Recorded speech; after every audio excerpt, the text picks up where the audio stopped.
안녕하세요. 기업회생 파산 전문 권용민 변호사가 회생계획안 내용에 관하여 작성한 주요 사항을 소개해드리겠습니다. 회생계획은 절차의 성패를 좌우하는 핵심 요소로 이번에는 회생계획의 기본 원칙부터 기재사항, 인가요건, 가결요건까지 전체 구조를 살펴보겠습니다.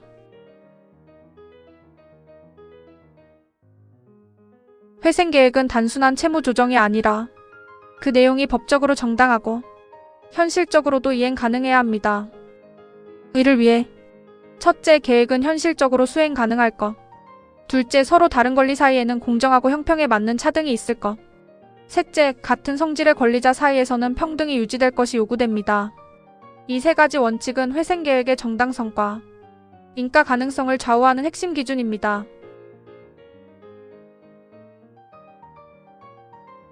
우선 회생계획의 기재사항은 필요적 기재사항과 임의적 기재사항으로 나뉩니다.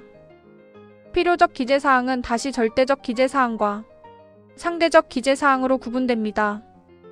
절대적 기재사항은 누락시 계획이 부적법하고 상대적 기재사항은 해당 사안이 있는 경우 반드시 포함되어야 하는 사항입니다. 반면 임의적 기재사항은 기재하지 않아도 적법성에는 영향이 없지만 기재할 경우에만 법적 효력이 발생하는 사항입니다.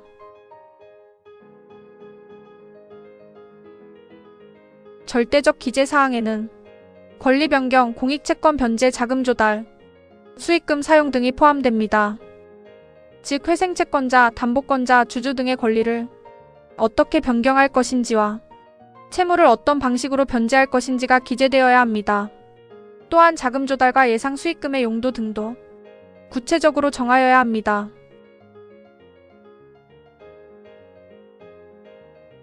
상대적 기재사항은 특정 상황이 존재하는 경우에만 기재합니다. 미확정 채권, 분쟁 중인 권리, 우선 변제에 관한 합의 등이 여기에 해당합니다. 이러한 사항은 누락하더라도 회생계획의 적법성에는 원칙적으로 영향이 없지만 해당 사항의 효력을 발생시키기 위해서는 회생계획에 기재되어야만 하는 사항입니다.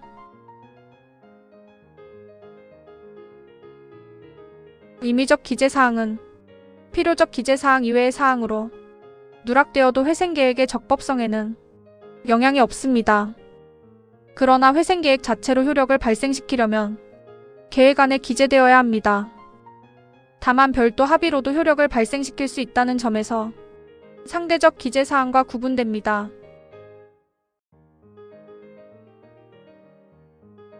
이러한 회생계획은 법원의 인가요건을 충족해야 합니다. 첫째, 절차와 계획이 법률에 적합해야 합니다. 둘째, 공정성과 형평성을 갖추고 수행 가능해야 합니다. 셋째, 결의는 성실하고 공정하게 이루어져야 합니다. 넷째, 변제 내용은 청산보다 불리하지 않아야 합니다.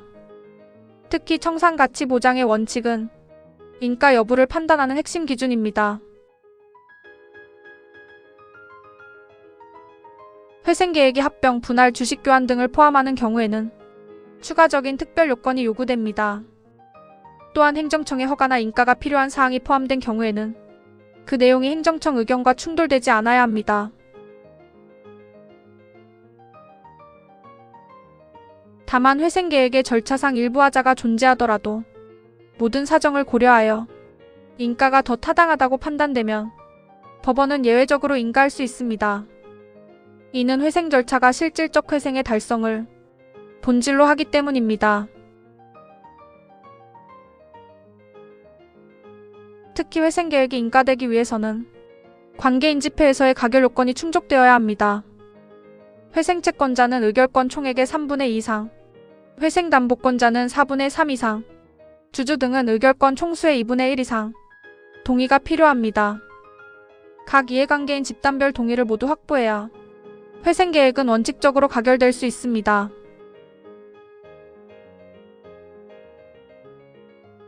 다만 간이회생 절차에서는 회생채권자조의 가결 요건이 완화됩니다. 회생채권자는 의결권 총수의 과반수 동의와 의결권 총액의 2분의 1 초과로도 가결이 인정되는 것입니다. 이는 중소규모 기업의 신속한 회생을 지원하기 위한 것입니다.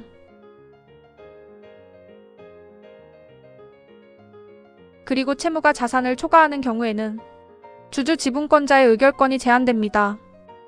이러한 이유로 실무상 대부분의 회생 사건에서는 주주의 의결권이 인정되지 않는 경우가 많습니다.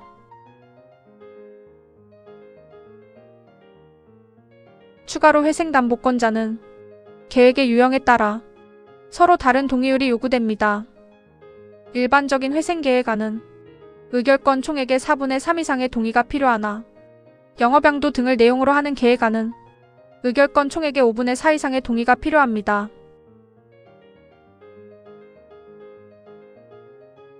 회생계획안을 작성할 때에는 이해관계인의 의견을 사전에 반영해야 합니다.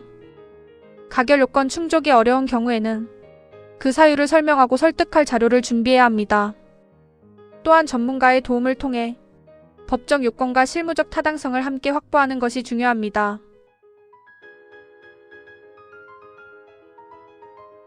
정리하면 회생계획은 법적 요건을 충족하는 것뿐 아니라 실현 가능성과 이해관계인의 동의까지 확보해야 비로소 성공적인 회생의 기반이 될 수 있습니다. 지금까지 기업회생 파산 전문 권용민 변호사가 작성한 회생계획안 내용에 관한 주요 사항을 정리해드렸습니다. 좋은 하루 보내세요.